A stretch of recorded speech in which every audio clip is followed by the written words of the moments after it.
Provision for warranty,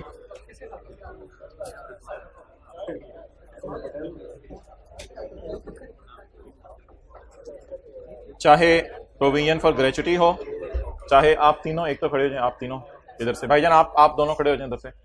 provision for warranty हो चाहे provision for gratuity हो, मुझे एक दफा कल वाला रिवाइज करवा लेने दें, फिर उसके बाद मैं आपके सवाल लेता हूं। चाहे प्रोविजन फॉर वारंटी हो चाहे प्रोविजन फॉर ग्रेचुटी हो, जो टी काउंट बनेगा उस टी काउंट के अंदर सिर्फ 4 चीजें आएंगी, ब्रॉट डाउन, एक्सपेंस, पेमेंट और कैरी डाउन। नहीं, पेमेंट और कैश एक ही चीज है। Provision for warranty is like a payable. पिछले साल का इस अकाउंट का क्लोजिंग बैलेंस पिछले साल की डेफर्ड टैक्स की वर्किंग में गया होगा, वो हमें अवेलेबल था, जो हमने कैलकुलेट किया था पिछले साल का। किधर चला गया? Is it possible? I can't believe it please. चलिए ठीक है, छोड़ने पहले। ब्रॉट डाउन कितना था? 49, वो जो पिछले साल की वर्किंग से निकाला था। अब बिल्कुल ना सवाल को उसके फेस पे पढ़ें और बिल्कुल सिंपली चीजों को पोस्ट करें, कुछ ज्यादा दही बनाने की जरूरत नहीं होती चीज की। ओएल ने वादा किया है, लेट, ओएल ने वादा किया है कि हम मोबाइल की 1 साल की वारंटी देंगे, यानी साल बाद वारंटी एक्सपायर हो जाएगी। 1 साल के अंदर अंदर अगर आप मोबाइल लेके आ जाएंगे तो हम सही करके दे देंगे। ये भाईजान, इस सरसों का ऑयल डालें इस दरवाजे में, फिर को चुप करेगा। OL sells goods with a 1 year warranty. OL 1 साल की वारंटी के साथ चीजें बेचता है। ये अंदाजा लगाया गया है कि warranty expense are 2% of sale. कितनी फिगर आ गई? ये अंदाजा लगाया गया है कि warranty expenses are 2% of sale. Sale का 2% वारंटी एक्सपेंसेस होंगे, expense. Actual payments during the year amounted to 54 million. Actual payment during the year are 54 million. अब अभी तक हमें यह नहीं पता कि पुराने वाले 49 में से कितने लोग सही करवाने आए और नए वाले 35 में से कितने लोग सही करवाने आए। पुरानों से भी हमने वादा किया हुआ था, जिनको इस साल बेचा उनसे भी हमने वादा किया हुआ था। हमें यह पता नहीं चला इन दोनों में से कौन सही कराने आया। ऑफ दीज 54 में से 28 मिलियन वो लोग आए जिनको पिछले साल चीजें बेची थी। 38 मिलियन प्रीवियस ईयर वाले आए। तो बाकी करंट ईयर वाले आए, लेकिन ये अभी मेरे लिए कोई फिगर इंपॉर्टेंट नहीं है कि करंट ईयर वाले कितने आए। अब जिनको हमने पिछले साल वारंटीज दी थी उनकी तरफ हम 49 का लायबल फील कर रहे थे। तो ये लोग 1 जुलाई 17 के बाद 30 जून 18 तक आ सकते थे। ये लोग 1 जुलाई 19 कौन सा है? 17। ये लोग 1 जुलाई 17 से 30 जून 18 तक आ सकते थे। तो 49 के 49 आ सकते थे। 49 में से कितने आए? बाकी भी आ तो सकते हैं, लेकिन हम उन्हें वारंटी कार्ड देख के बता देंगे तुम्हारा वारंटी पीरियड एक्सपायर हो गया। अगर आ भी गए तो हम इस पेएबल को पे नहीं करेंगे। पुरानों को कितना पेएबल था? 49 के। कितनी की वारंटीज रिपेयर करके देनी थी? 49। पुरानों ने कितना करवा लिया? पुराने कितने की रिपेयर करवा सकते हैं? 11 की। लेकिन वो 11 अब आ भी गए तो हम 30 जून 18 की रात को खड़े होकर कह सकते हैं कि अब आप आइंदा मत आना, क्योंकि आपका साल पूरा हो गया है। तो कितना वादा किया था? 49। कितना एंटरटेन कर दिया? 38। तो अगर 49 की लायबिलिटी 38 पे करके खत्म हो जाए तो कितने की बचत? ऑप्शन 1 ये है कि बचत को आप यहां रिकॉर्ड कर लें। ये देखने में भी आपको अच्छा लगेगा। 49 इधर पड़ा हुआ है, 38 और 11, अकाउंट भी टैली हो गया। ऑप्शन 1 ये है, खुशी को इधर रिकॉर्ड कर लें। खुशी कैसे इधर रिकॉर्ड होगी? प्रोविजन डेबिट, खुशी क्रेडिट। प्रोविजन डेबिट, खुशी क्रेडिट। ऑप्शन 1 ये है। मैंने कहा था इससे करंट टैक्स की वर्किंग में एक और चीज उल्टानी पड़ेगी तो ज्यादा लंबा मसला पड़ जाएगा। तो बेहतर है कि इस खुशी को आप खुशी के तौर पे रिकॉर्ड ना करें। आप बिजनेस में कोई ना कोई खर्चे ऑलरेडी बुक कर रहे हैं, तो इस खुशी को इन खर्चों में से क्या कर लें? Net. So what is my overall खर्चा now? 24। And what is the balancing figure now? 90। अब ये 19 वाले, अब ये 19 वाले अगर अगले साल सिर्फ 18 आए तो फिर ₹1 की और खुशी बुक होगी।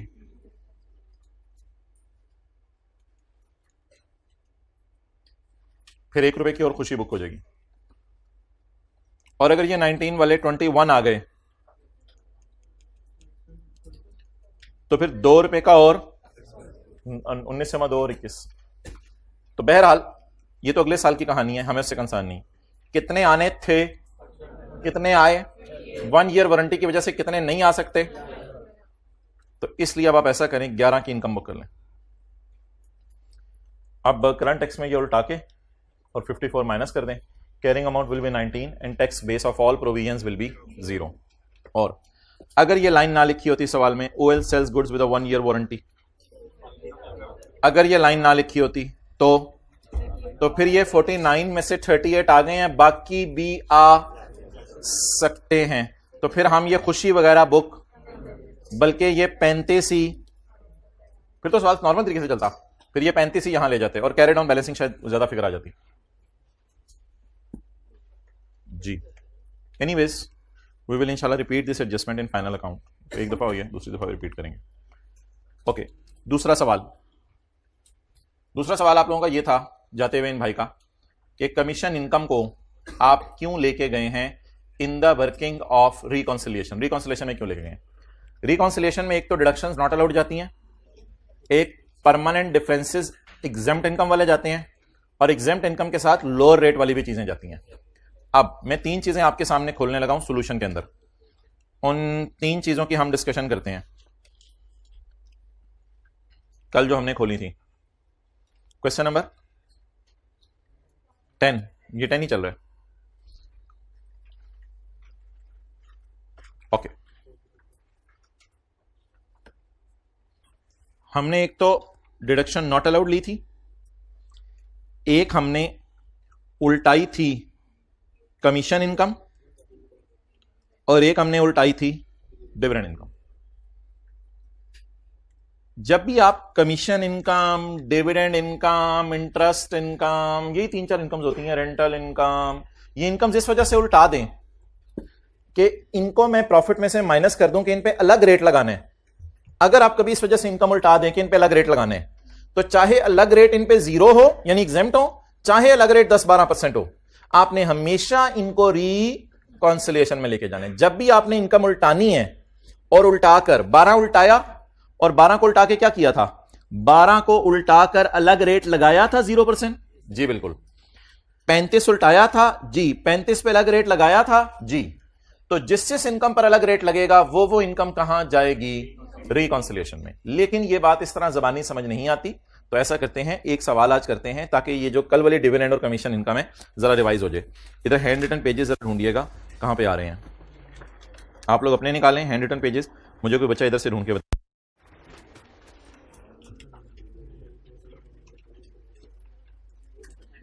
नहीं हमने, हाँ किताब के जो एंड पे दिए हुए हैं, कहां?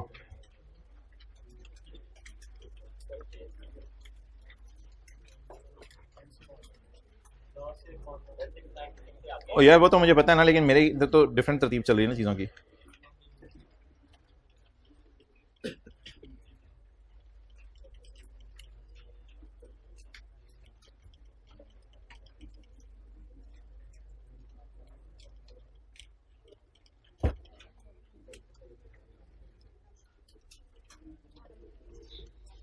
निकालें जी इसमें क्वेश्चन नंबर 3।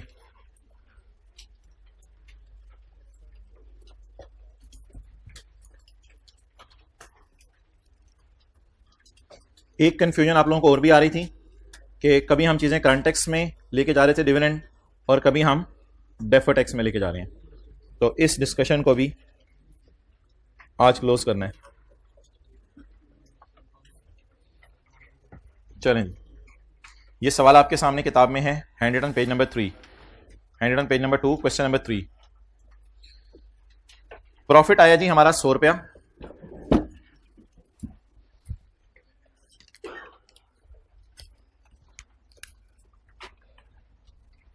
आप लोगों ने सारा खुद करना है, मुझे जरा नोट कर लीजिएगा पहले। करंट टैक्स की वर्किंग, प्रॉफिट कितना, 100 रुपया। Dividend income included in other income, सही है बिल्कुल। Dividend income is included in is ₹40। Dividend income is included in other income is ₹40। How to tackle, prepare T count. आगे रिसीवेबल भी आ रहा है ना उसका, आगे रिसीवेबल भी आ रहा है। Dividend income included in other income is, ये वाली साइड कैश के लिए होती है या P&L के लिए? इसका आसान तरीका, cash debit, dividend income credit. Other income में कितना डिविडेंड पड़ा है? 40।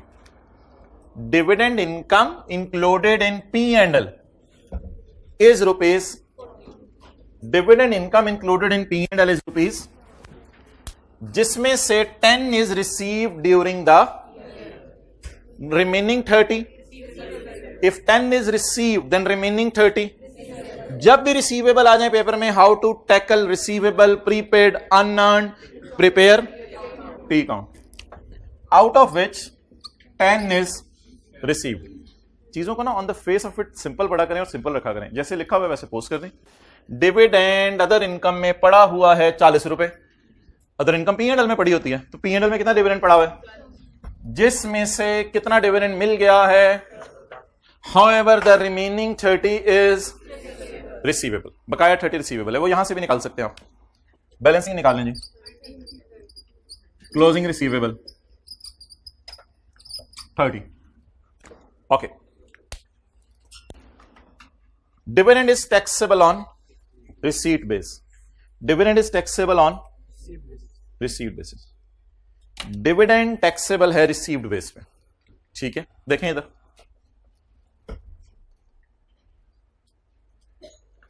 how to tackle बताएं। Dividend is taxable on receipt base. How to tackle, उल्टा दें इनकम, जल्दी बताएं आगे, उल्टा दें इनकम और रिकॉर्ड कर दें कैश रिसीव। कितना, 10। अभी मुझे करने दें, अभी मैंने आगे नहीं पढ़ा, तो चीजों को ना सिंपल रखा करें। How to tackle, prepare T count. Tax authorities are using cash accounting. If they are using cash accounting, income को उल्टा के कैश को रिकॉर्ड कर दें, ताकि कैश पर टैक्स दे दें आप। इट इज रिसीव तो टैक्स दे दें आप। Done. In deferred tax working, in deferred tax working, carrying amount will appear in deferred tax working.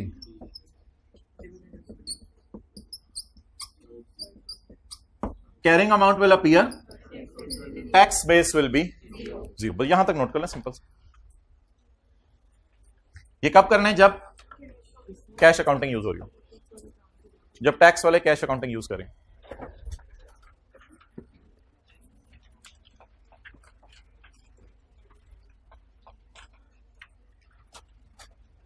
How to tackle, prepare income उल्टाकर कैश रिकॉर्ड कर दें। Carrying amount will appear as tax authorities are using cash accounting. There is no concept of receivables और unearned in cash accounting.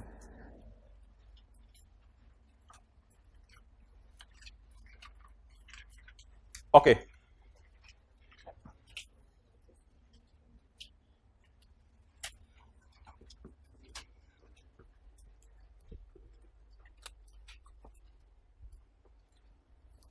बार बार बोलें, income उल्टाकर received record कर दें।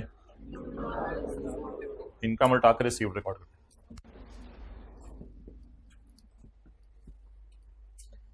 Rate of tax on dividend is 10% in 2018 and 12% इन 2019। हमारे साल कितना rate है, 10%। अगले साल 12%। जनरल टैक्स रेट कितने, 30%। अब हमारे साल डिविडेंड का रेट हो गया 10%, अगले साल है 12%। जनरल टैक्स रेट क्या है? क्या हमने डिविडेंड कमाया होगा या और भी बहुत सारी इनकम्स कमाई होंगी? और भी बहुत सारी इनकम्स कमाई होंगी। मुझे बताएं इस साल डिविडेंड पे रेट कितना है? 10%। अगर मैंने ये जो 10 रुपए मुझे मिला है इस साल, इसको इधर पड़ा रहने दिया तो क्या नुकसान होगा? इस पर जनरल टैक्स रेट लग जाएगा। कितना? 30%। अगले साल की मुझे टेंशन नहीं है, अगले साल की मुझे टेंशन नहीं है। अगले साल 30 जब मिलेगा तो उस पर टैक्स लगेगा, और अगले साल का रेट भी मुझे अवेलेबल है, दैट इज 12%। और अगले साल मैंने 30 इंटू 12 3.6 पर डेफर करके टैक्स देना, 3.6 टैक्स देना है मैंने अगले साल, जब मुझे मिलेगा। अगले साल की टेंशन नहीं, हमारे साल अगर मैंने इस 10 को पड़ा रहने दिया इधर तो क्या नुकसान होगा, इस पे भी क्या लग जाएगा।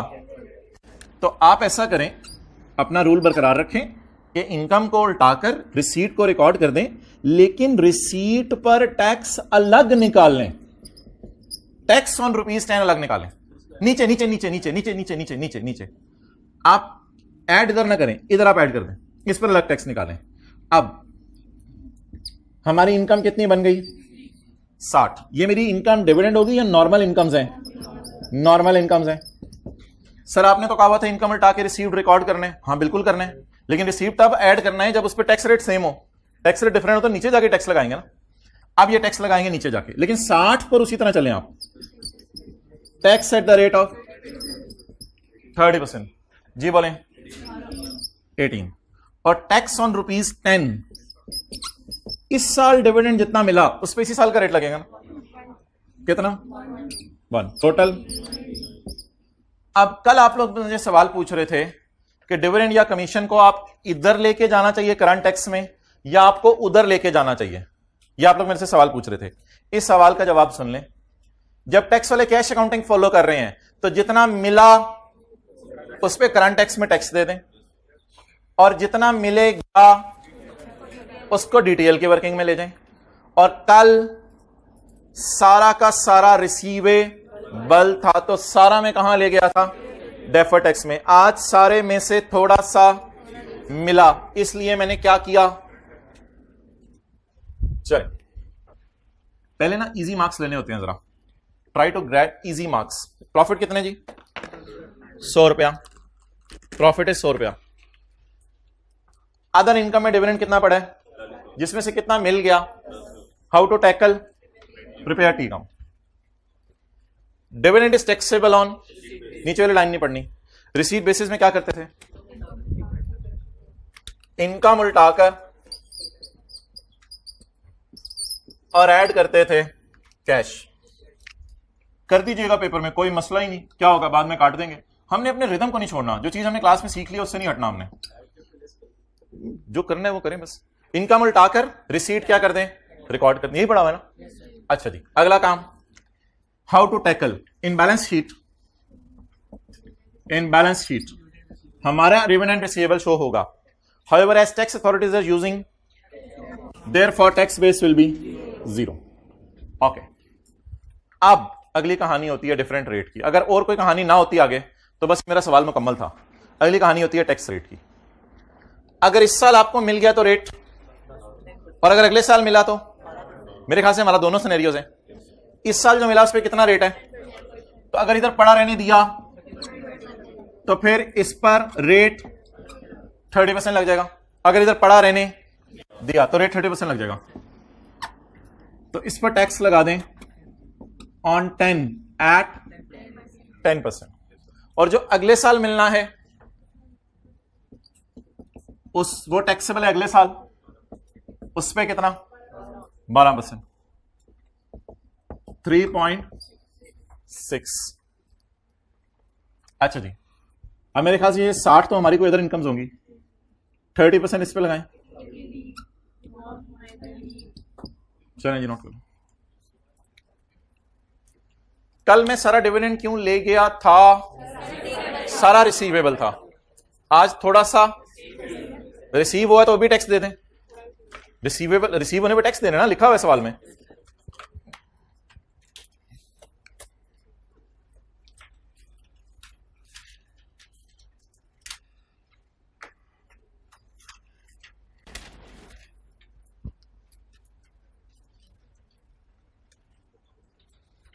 चलें जी, तीसरी वर्किंग बताएं जो इसमें होती है टॉपिक में, डीटीएल का काउंट। डीटीएल का काउंट ब्रॉड डाउन तो सवाल में अवेलेबल नहीं है और निकल भी नहीं सकता। कैरी डाउन, एंट्री बता दें, अब खर्चे वाली साइड पे जा रही है।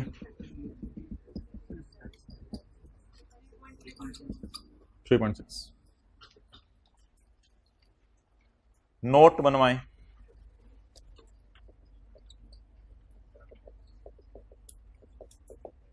Current tax, deferred tax 20। Sir reconciliation आपने खुद ही बनानी है।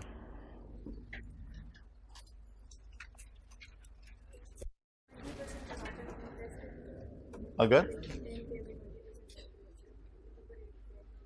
करंट टैक्स में तो ऐसा कुछ नहीं होता, वो रिकॉन्सिलेशन में होता है। करंट टैक्स में तो हमें बताना होता है कि गवर्नमेंट को कितना टैक्स देना है। जी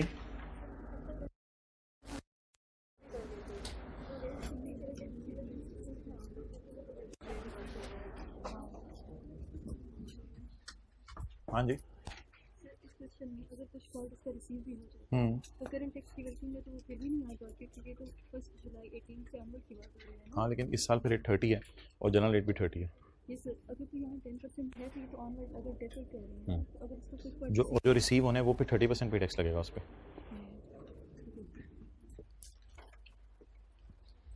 ओके, अब आप जरा नजर मारें करंट टैक्स की वर्किंग में है कौन सी इनकम उल्टाई है। Dividend income, commission income, rental income, कौन सी इनकम उल्टाई है? Dividend income. वो जो मैंने इनकम उल्टाई है, उस उल्टाई हुई इनकम पर उसके एक टुकड़े पर मैं रेट लगा रहा हूं 10 और उसके दूसरे टुकड़े पर मैं रेट लगा रहा हूं 12। अब आप लोगों ने जिस चीज को उल्टाया है, उल्टाने की वजह एग्जेम्प्ट इनकम है या सेपरेट रेट है? 40 में से 10 का रेट और 40 में से 30 का रेट। तो आपने रिकॉन्सिलिएशन में जो चीज उल्टाई है वही लेके जानी होती है। अब लेकिन अलग अलग करके ले जाते हैं हम। करंट टैक्स की वर्किंग से उठाने की आदत है, इस आदत को नहीं बदलना। अब इसमें से 10 भी ले जाएं और इसका 30 भी ले जाएं, ऐसे नोट करें। इसको रिकॉन्सिलिएशन में लेके जाने लगे। हम कहां लेके जाने लगे? रिकॉन्सिलिएशन में। चलें, इससे पहले रिकॉन्सिलिएशन का फॉर्मेट बनाएं। 7.2 जी प्रॉफिट 100, रेट भाई मार्कर कोई ला दें, टैक्स 30। अब 40 आपको पता है कि वो 100 में पड़ा था और हमने 100 पे फिर दोबारा बोंगी मार दी, 30% लगा दिया। 100 में तो वो 40 पे पड़ा हुआ है। उस 40 में से जहां जहां करंट टैक्स में डिफरेंट रेट लगा और जहां जहां डेफर्ड टैक्स में डिफरेंट रेट लगा, वो ढूंढना शुरू करें। 40 का कितना हिस्सा करंट टैक्स में गया? 10 पर कितना रेट लगना था? ने सब पर कितना लगा दिया?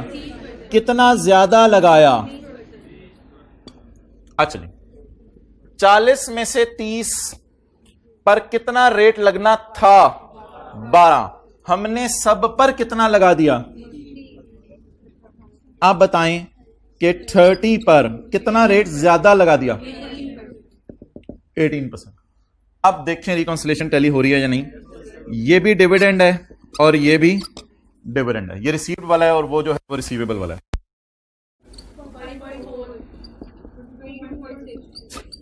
22.6 जी।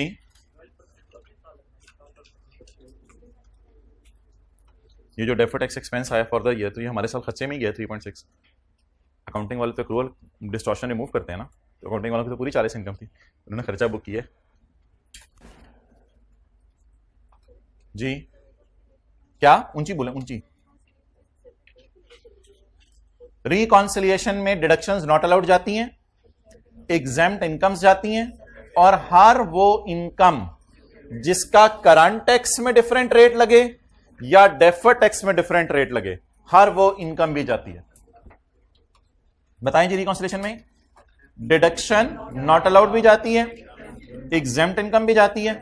हर वो इनकम जिसका यहां डिफरेंट रेट लगे और यहां डिफरेंट रेट लगे, वो दोनों भी जाती हैं। तो लिखिए रिकॉन्सिलिएशन में करंट या डेफर्ड में जहां भी डिफरेंट रेट लगेगा वो चीज जाएगी। रिकॉन्सिलिएशन में करंट या डेफर्ड में जहां भी डिफरेंट रेट लगेगा रिकॉन्सिलेशन में जाएगी।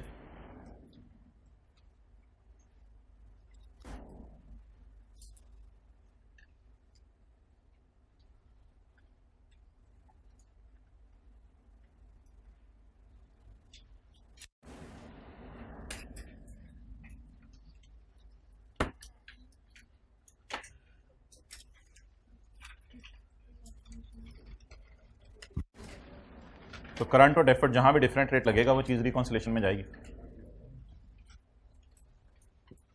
कल क्यों सिर्फ डेफर्ड में गई थी? कल डेफर्ड में इसलिए गई थी, सारा का सारा क्या था? रिसीवेबल था। एक सवाल हमने जिंदगी में पहली दफा किया था जिसमें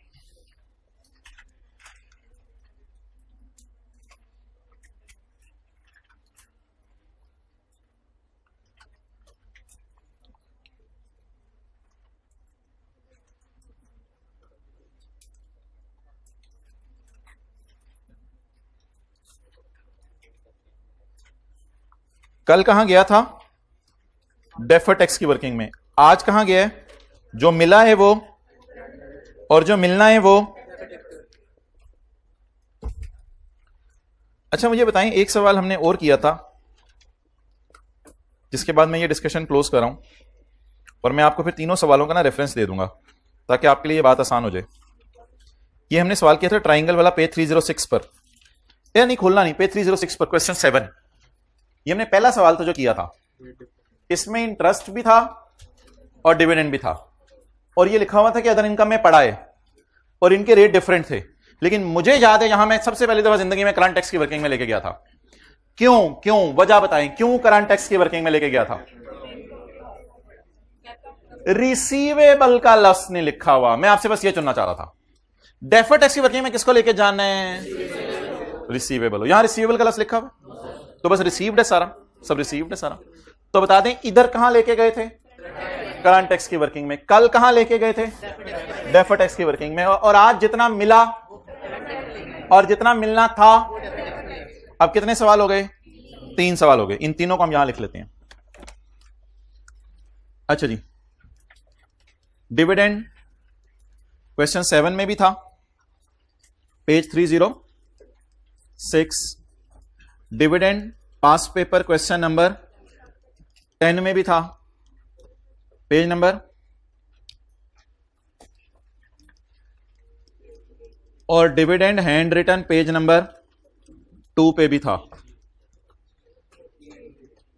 इन 3 जगहों पे डिविडेंड था। इधर हम किस में रह गए थे? कल हम और आज करंट एंड वजह।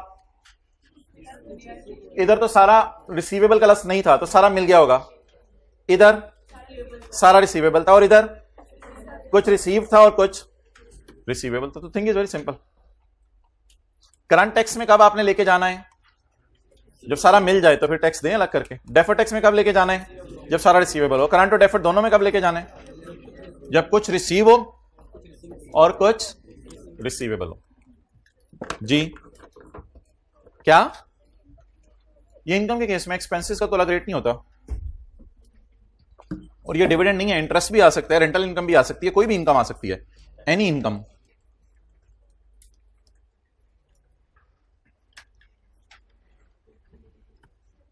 जी हाँ जी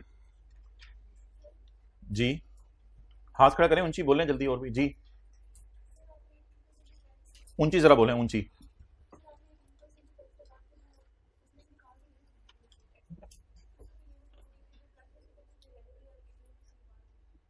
हाँ, और होना भी 12 ही चाहिए था।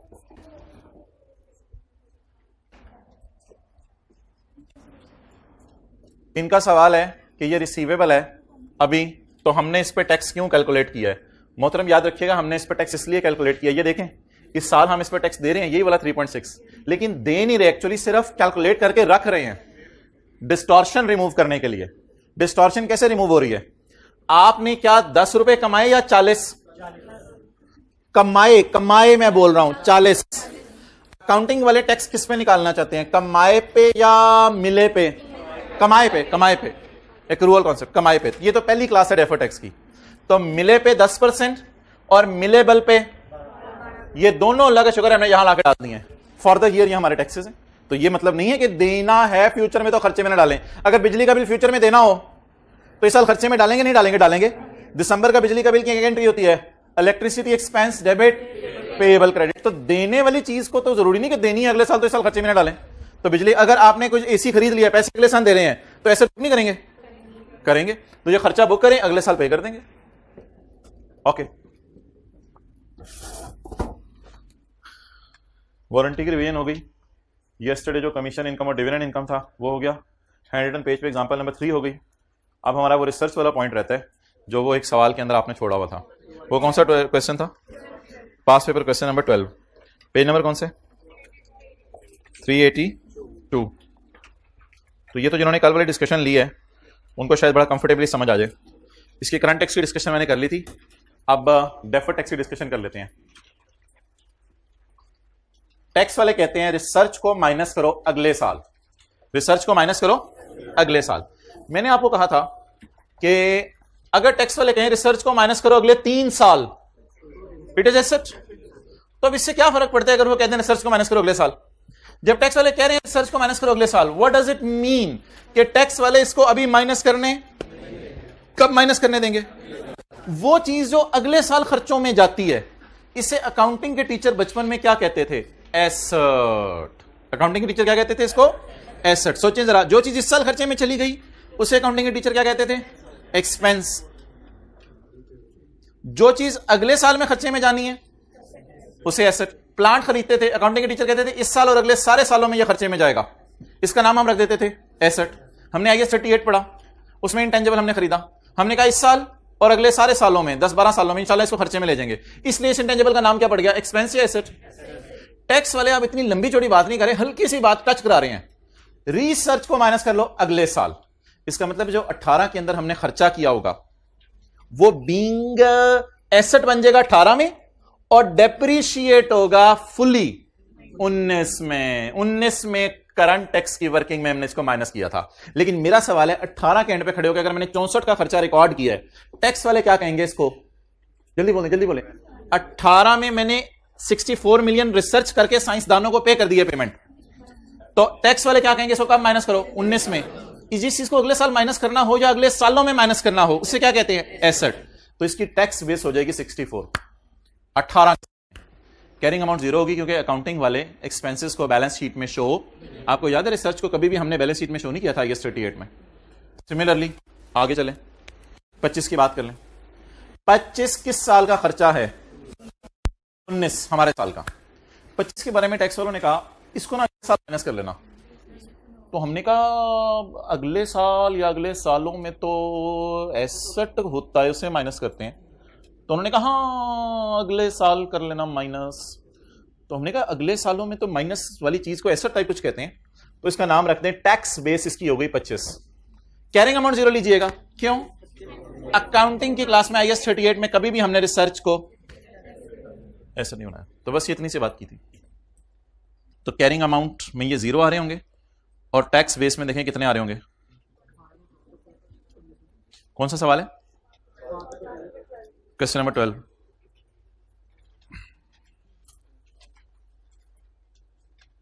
ये देखें, टैक्स वालों की बैलेंस शीट में रिसर्च नजर आ रही है, मादरत एसेट लिखा होना चाहिए। एसेट है नहीं, वैसे टैक्स वाले जबरदस्ती एसेट करार दे रहे हैं। टैक्स वालों की बैलेंस शीट में नजर आ रही है, लेकिन किन की बैलेंस शीट में नजर नहीं आ रही? अकाउंटिंग वालों की नजर में। अच्छा, अब मुझे करंट टैक्स भी जरा रिवाइज करा दें। 18 में कितना था खर्चा और 19 में? 25। 19 में और 19 में 25। ये मैंने अकाउंटिंग वालों का P&L बनाया आपके सामने। टैक्स वाले कहते हैं 18 के खर्चे को 19 में माइनस करना और 19 के खर्चे को 20 में। तसल्ली से करंट टैक्स की वर्किंग सोचें। 18 के खर्चे को 19 में, सिर्फ 19 की वर्किंग सोचनी है, 19 का सवाल था। 18 के खर्चे को 19 में माइनस कर लो और 19 के खर्चे को 20 में माइनस कर लो। क्या करूं मैं? 19 का खर्चा माइनस हो चुका है, उसे 19 में ऐड कर दूं क्योंकि 20 में माइनस करना है, और 18 का खर्चा 19 में माइनस कर लें। तो हमने ये किया था +25 और -64। ये करंट टैक्स की डिस्कशन थी। तो ये थोड़ी सी एडजस्टमेंट इसलिए थोड़ी टेढ़ी सी आपको लगी थी कि ये बिल्कुल एसेट टाइप लग नहीं रही थी, क्योंकि एसेट 3-4 सालों में डेप्रिशिएट होता है। तो वो एडवर्टाइजमेंट और रीस्ट्रक्चरिंग, पास पेपर क्वेश्चन 9, पास पेपर क्वेश्चन 10, तो अब ये 3 एडजस्टमेंट है इस तरह की पेपर में, पास पेपर क्वेश्चन 9, पास पेपर क्वेश्चन 10 और पास पेपर क्वेश्चन नंबर, ये कौन सा चल रहा है? इन तीनों एडजस्टमेंट की थीम सेम है, हाउ टू टैकल वाली नहीं है, ये टी काउंट वाली नहीं है। इन तीनों में 9 की कौन सी एडजस्टमेंट थी? दूसरी थी, वो तो मुझे भी पता है। 10 की कौन सी एडजस्टमेंट थी? 10 की कौन सी एडजस्टमेंट थी? कल कल कल मुझे, वो तो मुझे भी पता है, 6। और 12 की कौन सी थी? 3rd। इन तीनों की हेडिंग क्या बनी? हाय, रिसर्च, एडवर्टाइजमेंट, रीस्ट्रक्चरिंग, एसेट है। उफ, तौबा तौबा तौबा तौबा। ये इन तीनों की हेडिंग है। रिसर्च को भी एसेट बना दिया, एडवर्टाइजमेंट को भी एसेट बना दिया और रीस्ट्रक्चरिंग को भी एसेट बना दिया। बहरहाल मेरे ख्याल से, इधर देखें, इधर मेरे ख्याल से जो है वो हम इन चक्रों में शायद टीचर हमारे हमें पढ़वाते नहीं थे इन चक्रों में, क्योंकि उनको पता होता था ये बच्चे जाके खुद ही जब पास पेपर एक पैटर्न में करेंगे तो उनको पता चल जाएगा ये वाली एडजस्टमेंट यहाँ यहाँ ऐसे ऐसे टेस्ट हुई है तो इसका ये मतलब है। ये चीजें उन लोगों को पता चलती हैं जो एक टाइम में बैठ के पूरे पास पेपर्स को नजर मार लेते हैं। चलो यार, जितने क्लास में हुए ना मैं कर लूँ, साइड पे जरा मैं 3 घंटे बाद आएंगे, तो 9 से 12 बजे तक फारग होकर बैठे होते हैं जबरदस्त।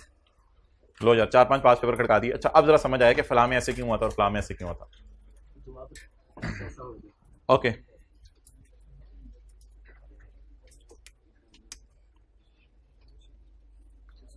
रिसर्च को कभी भी काउंटिंग वाले एसेट नहीं मानेंगे, एडवर्टाइजमेंट को कभी भी काउंटिंग वाले, रीस्ट्रक्चरिंग को कभी भी काउंटिंग वाले, इसलिए इनकी कैरिंग अमाउंट हमेशा। लेकिन टैक्स वाले अगर इनको कहें अगले सालों में माइनस कर लो, तो इसको टैक्स वालों की नजर में क्या बना देना? एसेट बना देना। बस इतनी सी बात थी। ओके, IFRS 8 की तरफ मूव करते हैं जी। 2-3 छोटी छोटी चीजें हैं IAS 12 में, वो साथ ही इंशाल्लाह हम चलाते रहेंगे।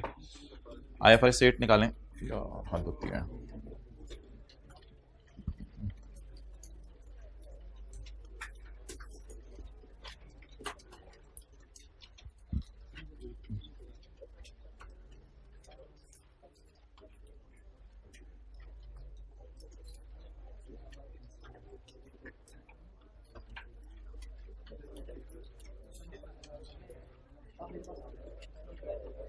क्या कह रहे हो? संडे को आप मेरे पास आ जाना, फिर आगे क्या बात की आपने? क्या इकट्ठे कर लेंगे? संडे को IAS 12। तेरी मेहरबानी, चपेट मारे बंदा इसे। आज बंदा 8 बजे बैठे रात 12-1 बजे तक IAS 12 करके फारग हुआ होगा। यार आप लोग क्या लोग हैं यार। बस ये IFRS 8 का आज पहला दिन है जिसमें हल्का फुल्का काम होगा। कल से फिर IFRS 8 का होमवर्क मिलना शुरू हो जाना। आज IAS 12 हमने खड़का देने, फारग कर देने का जाके।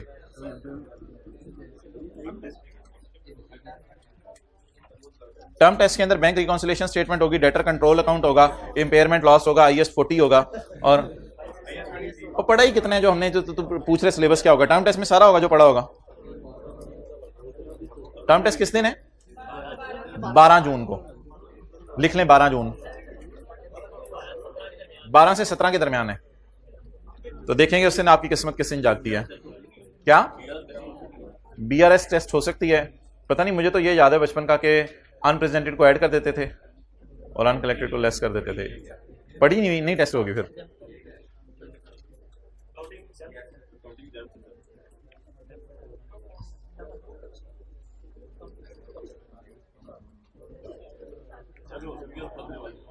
नहीं वो कोई नहीं आने वाली चीज। और भाई FR1 की चीजें रिवाइज नहीं हो सकती। पहले 92 नंबर का खत्म होगा सिलेबस, फिर जाके 8 नंबर की कोई हम बात कर सकेंगे। पहले 92 नंबर वाला खत्म कर लेना, फिर जाके FR1 की कभी बात करेंगे 8 नंबर वाला। अच्छा जी, एक ऑर्गेनाइजेशन होती है, उसके ना डिफरेंट सेगमेंट्स होते हैं। जो डिफरेंट सेगमेंट्स होते हैं उन ऑर्गेनाइजेशन के, उन सेगमेंट्स को हम कहते हैं जी ऑपरेटिंग सेगमेंट्स। यानी ऑर्गेनाइजेशंस के एक से ज्यादा सेगमेंट्स होते हैं और उन सेगमेंट्स को हम कहते हैं, बोलें क्या? Operating segments. मिसाल के तौर पे एक ऑर्गेनाइजेशन है, वो कहती है कि जी मैं, गोरमे वालों की बात कर लें,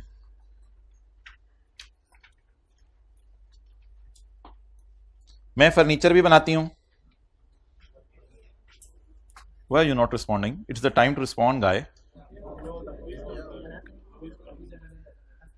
नहीं, ये तो अलग से सॉफ्टवेयर खरीदा है अभी 2-3 दिन पहले, कुछ दिन पहले पेमेंट की है इसकी। ये मेरे ख्याल से पता नहीं 50-60 हज़ार का था। नहीं तो तालियों वाली बात तो नहीं, चलें छोड़े परे। हाँ, ये समझ रहे हैं कॉलेज ग्रॉस रिसीट पे चलता है, कॉलेज के खर्चे कोई नहीं है, चपेट मारे बंदे ऐसे ग्लोबल बना रहे होते हैं, कॉलेज के प्रॉफिट निकाल रहे होते हैं जैसे खुद कारोबार कर रहे हैं।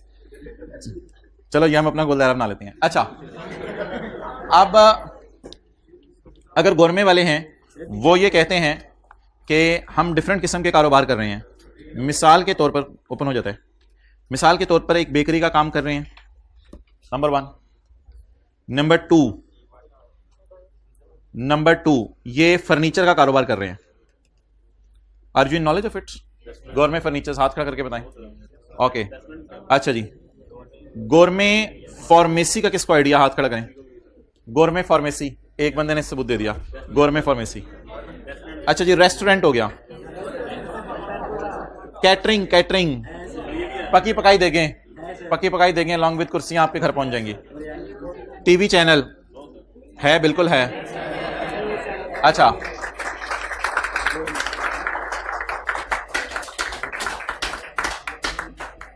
हेड ऑफिस और रिसर्च एंड डेवलपमेंट डिपार्टमेंट, बस अभी ना खोलें, कुछ ना करें, मैं डायग्राम दिखाऊंगा आपको। हेड ऑफिस और रिसर्च एंड डेवलपमेंट का डिपार्टमेंट, तो ये डिफरेंट किस्म के जो है वो सेगमेंट्स हैं जो गोरमे ऑपरेट कर रहे हैं। अब सवाल ये राइज होता है, क्या हम सबका प्रॉफिट अलग अलग यूजर को दिखाते हैं या हम सबका प्रॉफिट इकट्ठा यूजर को P&L में दिखाते हैं? ये जरा बता दें, जल्दी बताएं, जल्दी। इकट्ठा दिखाते हैं, हम हर एक का प्रॉफिट अलग अलग दिखाते हैं या हर एक का प्रॉफिट इकट्ठा दिखाते हैं? इकट्ठा दिखाते हैं।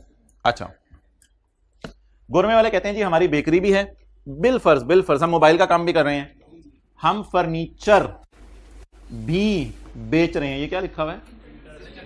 ओह हाँ, छोड़ें।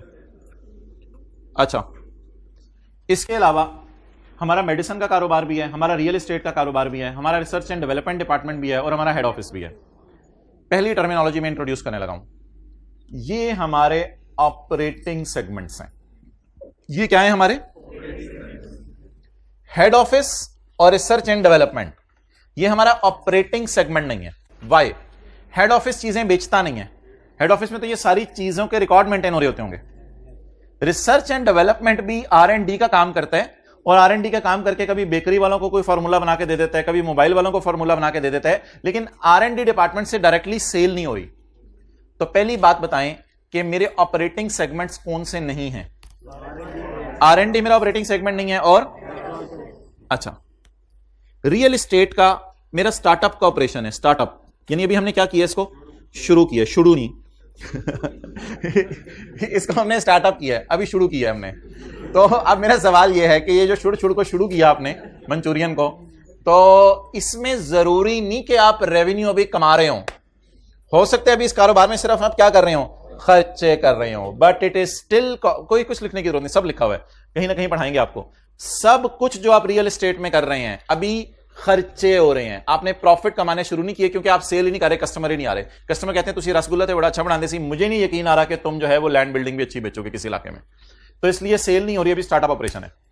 और कुछ सेगमेंट्स ऐसे हैं जो ये तो एक्सटर्नल सेल करता है, ये भी एक्सटर्नल सेल करता है, ये हो सकता है एक्सटर्नल सेल भी करता हूं, इंटरनल सेल भी करता हूं। तो एक और कॉन्सेप्ट भी ऑर्गेनाइजेशन में, internal sale. Internal sale employees को नहीं, आप बेकरी वालों को फर्नीचर की जरूरत है, अब ये कहीं और से जाके फर्नीचर लें, उससे वाला फर्नीचर का डिवीजन ही गोरमे वालों की बेकरी को फर्नीचर बेच। तो क्या बिजनेस में सारी है या इंटरनल सेल भी होती है? इंटरनल सेल भी होती है। तो इट इज हाईली प्रोबेबल, इसका हाई चांस है कुछ सेगमेंट्स इंटरनल सेल भी कर रहे हो। कल कला को हो सकता है कि मेडिसिन में भी कोई इंटरनल सेल शुरू हो जाए, रियल एस्टेट में भी नई बेकरी खोलनी हो तो हम कहें किसी और डीलर के पास क्यों जाना, अपना ही डीलर है, उसी से हम जो है वो जमीन खरीद लेते हैं। तो ये डिफरेंट चीजें हैं। तो पहली बात बस फिलहाल ये याद रख लें कि ऑपरेटिंग सेगमेंट्स एक्सटर्नल सेल भी करते हैं और इंटरनल सेल भी करते हैं। अब गोरमे वाले वो फर्नीचर जो हमारे कॉलेज को बेचेंगे, ये कौन सी सेल होगी? External sale. और गोरमे वाले वो फर्नीचर जो बेचेंगे अपनी बेकरी को किसी को, that will be called as internal sale. इस सेल की जर्नल एंट्रीज हमारे सिलेबस में नहीं है क्योंकि ये एक अलग डिस्कशन है, इस सेल की जर्नल एंट्रीज। और पूरे IFRS 8 में एक भी जर्नल एंट्री नहीं है। पूरे IFRS 8 में एक भी जर्नल एंट्री नहीं है। ये प्योरली डिस्क्लोजर्स का स्टैंडर्ड है कि इंफॉर्मेशन को यूजर्स को डिस्क्लोज कैसे करना है। नोट करेंगे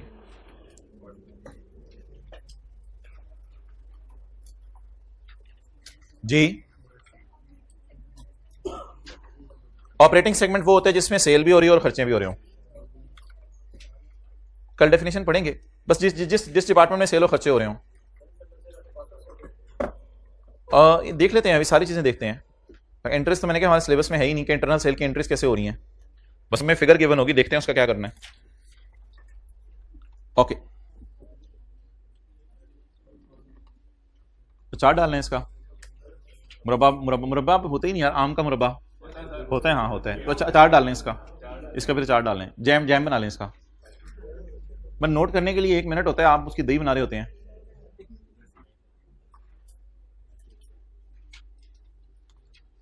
तू इधर उधर की ना बात कर, तू बता काफिला क्यों लुटा। नहीं, मैं आगे बताऊंगा। मुझे तेरे दोस्तों से गिला नहीं, तेरी रहबरी का सवाल है। तेरे तेरे तेरे दोस्तों, ये ना 6-7 लोग हैं लगे होते हैं भाई, इनको छोड़ा करें आप लोग। तो ये जो मुझे सोशल मीडिया से गिला नहीं, तेरी रहबरी का सवाल है कि तूने अपने आप को क्यों नहीं कंट्रोल किया। तो भाईजान अभी मोबाइल को इस्तेमाल करना छोड़ दें, कहीं ऐसा ना हो आप मोबाइल इस्तेमाल करें आपके बच्चे एकदम मोबाइल बंद कर दें। तो अभी से जो है वो सीधे हो जाएं, इससे पहले कि कबर में जाके सीधे हों। चलें जी, खुदा के लिए अपने फ्यूचर की फिक्र करें।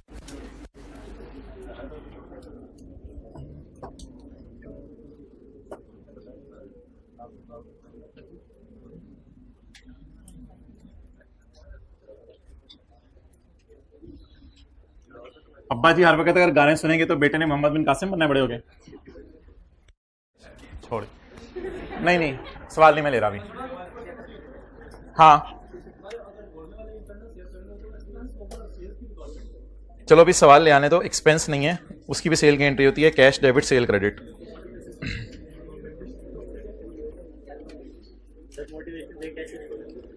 कैसे छोड़ें? ओ फ्यूचर सामने होना तो ये चीजें छूट जाती हैं, फ्यूचर ही सामने ना हो तो नहीं यार बिल्कुल। नशा कोई नहीं होता, कुछ चपेड़े 2 मारे सब नशे उतर जाते हैं। Page 517, the management of Descon limited, page 517। कल तक मैं 4 दफा बता दूंगा।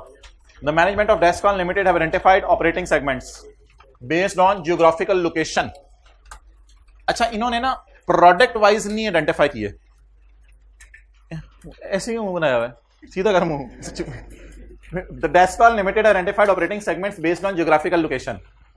जो बड़ी मल्टीनेशनल कंपनीज होती हैं ना, उनके पास 2 ऑप्शंस होती हैं। या तो वो इस तरह सोचें कि हम मोबाइल भी बेचते हैं, यार इधर देखो, हम मोबाइल भी बेचते हैं, लैपटॉप भी बेचते हैं, वॉशिंग मशीन भी बेचते हैं। या तो बड़ी कंपनीज इस तरह सोचती हैं, इसे कहते हैं प्रोडक्ट वाइज।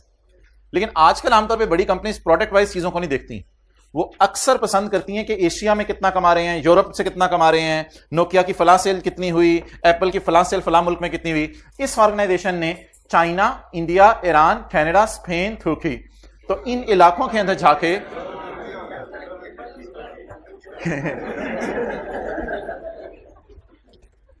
अच्छा, ये जी मेरी टोटल सेल है, ये एक्सटर्नल कस्टमर्स को है, ये इंटरनल ऑर्गेनाइजेशन के अंदर की सेल है।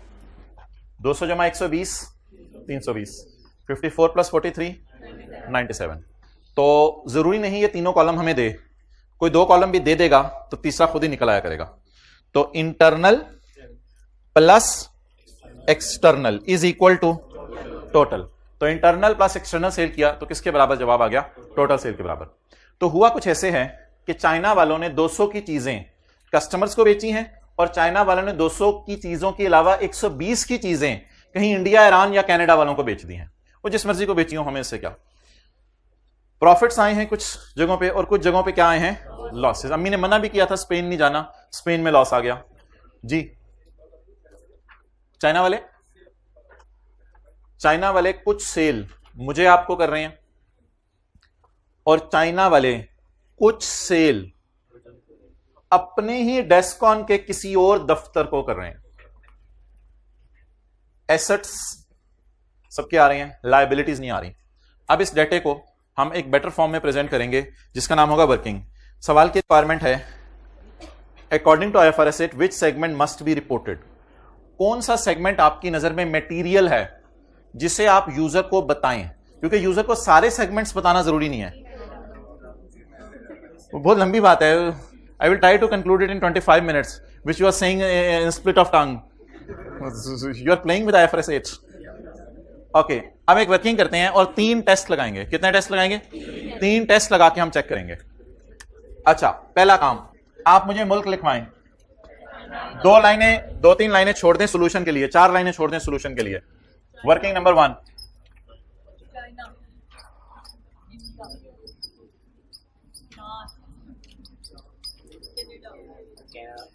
कनाडा।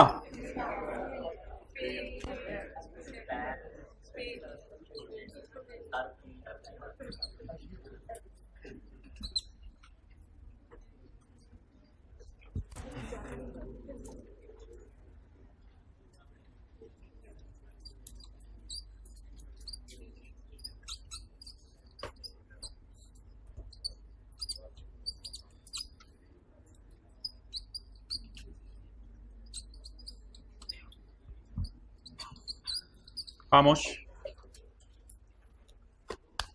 आप लोगों की हंसी छूट जानी चाहिए थी।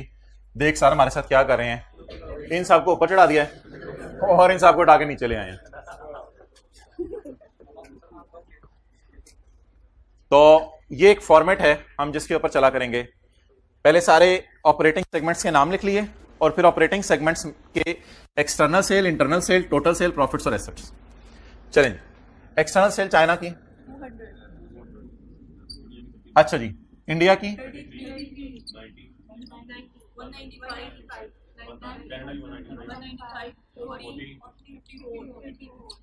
54।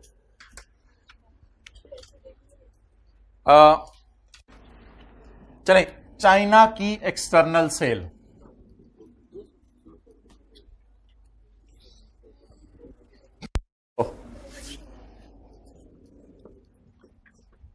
ईरान की एक्सटर्नल सेल, ईरान की एक्सटर्नल सेल,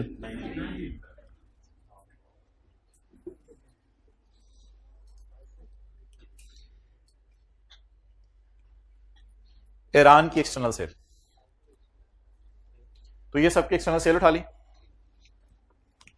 टोटल अगर हुआ हो तो वहीं से उठा लीजिएगा, ना हुआ हो तो कैलकुलेटर पे कर लीजिएगा। 612। इंटरनल सेल उठाएं सबकी। 120, 45, 135, 45, 43। इसका मतलब है डेस्कॉन वाले आपस में भी डेस्कॉन वालों को सेल करके खुश हो रहे हैं कि डेस्कॉन वालों ने डेस्कॉन वालों को सेल कर दी। Total is 388।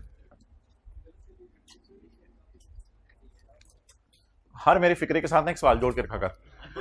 बोल अब क्या? इंटरनल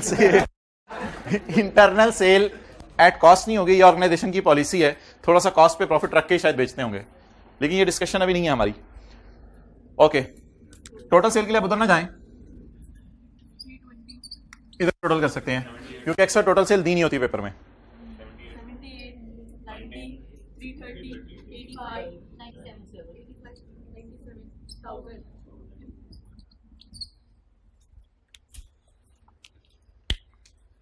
अच्छा जी, अब कुछ जगहों में प्रॉफिट आ रहे हैं, कुछ जगहों पे लॉसेस आ रहे हैं।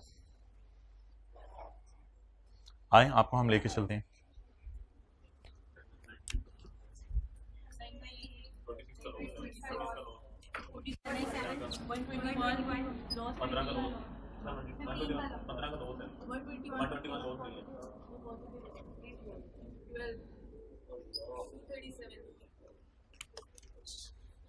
नोट करें। अच्छा जी, अगर सारे प्रॉफिट्स होंगे तो टोटल कर लेंगे, अगर सारे लॉसेस होंगे तो टोटल कर लेंगे, अगर मिला जुला रुझान हुआ तो नेट कर लेंगे, वो टोटल ही होता है। तो फिर आप हजरात ऐसा नहीं कर सकते, तो इसके टोटल को भी पेंडिंग पे डाल दें। टोटल सिर्फ तब करने हैं अगर सारे प्रॉफिट्स हों, या सारे अगर प्रॉफिट लॉस मिला जुला रुझान है, फिर आप लोगों ने टोटल नहीं करना। एसेट्स, एसेट्स अल्लाह का शुक्र है आपको पता है नेगेटिव नहीं होते, क्योंकि एसेट्स में बीबी भी पड़ी होती है, तो बीबी नेगेटिव नहीं होती। एसेट्स 3400, 345 जी बोलें।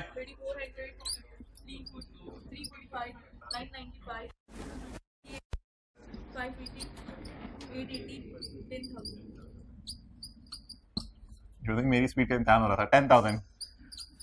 अच्छा, तो ऐसे से टोटल हो गया। अब एक सब नोट डालें, सब नोट जिसमें प्रॉफिट्स का अलग टोटल कर लें और लॉसेस का अलग टोटल।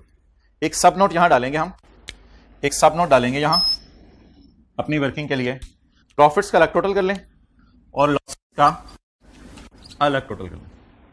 प्रॉफिट्स पकड़ें जी, 90, 47,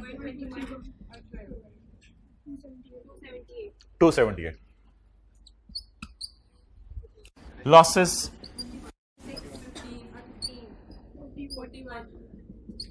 41। साइन इग्नोर करना है, यानी मैं ये नहीं नेगेटिव 41 लिखने की जरूरत नहीं है, नेगेटिव 41 लिखने की जरूरत नहीं है, साइन इग्नोर करना है। और इनमें से हायर को लेना है, इनमें से हायर को लेना है। व्हाट इज हायर, कहां लेके जाना है वो अगली बात है, पहले इनमें से हायर को टोटल समझना है। अब हमारा टोटल वो नहीं है कि 278 minus 41 is my total, my total is now 278। Profits higher हो उनको ले लें, लॉसेस हायर हो उनको ले लें। साइन नहीं लगाना यहां नेगेटिव 41, अगर यहां नेगेटिव 300 होता तो साइन नहीं लगाना था, बस 300 देखने में ज्यादा है किससे, 270, तो नेवर यूज साइन, यहां साइन यूज नहीं करने। प्रॉफिट्स को अलग टोटल कर लिया, लॉसेस को अलग टोटल कर लिया, दोनों में से क्या उठा लिया, हायर। अब ये सारा डेटा आपके सामने है। अब हमने 3 चीजों की बेस पे डिसाइड करना है कौन सा सेगमेंट हमारा बड़ा है। ब्लू मार्कर दें, बड़े ध्यान से ब्लू मार्कर निकालना है, बिल्कुल ये अपने नाजुक हाथों से ब्लू मार्कर। अच्छा, अब आप हजरात ने 3 चीजें उन पे स्टार लगाना है, तू ठहर, 3 चीजों पे स्टार लगाना।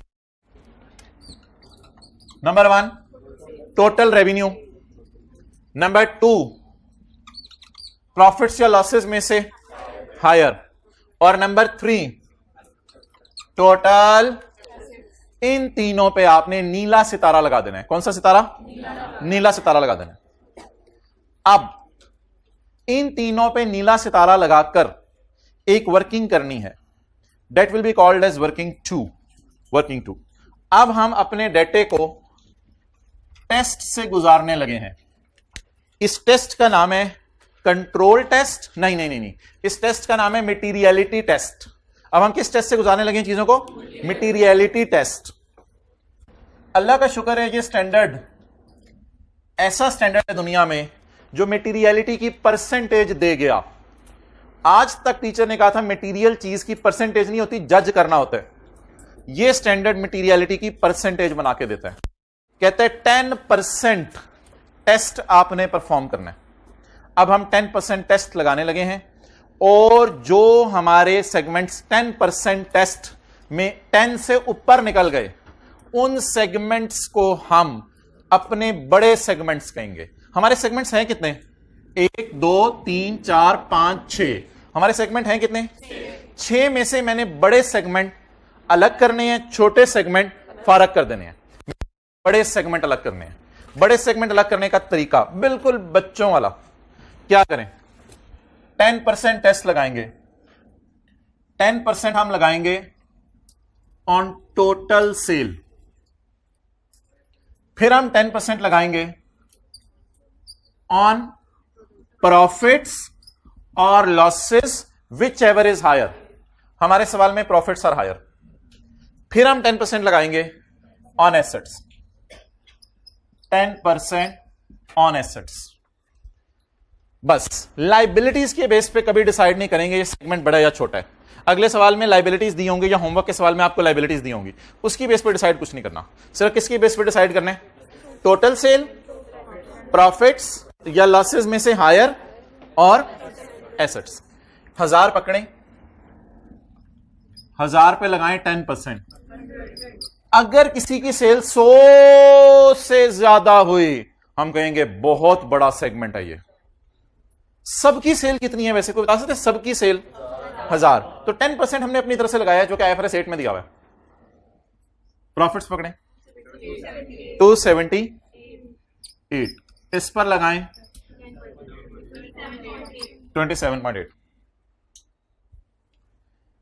एसेट्स पकड़ें 10,000,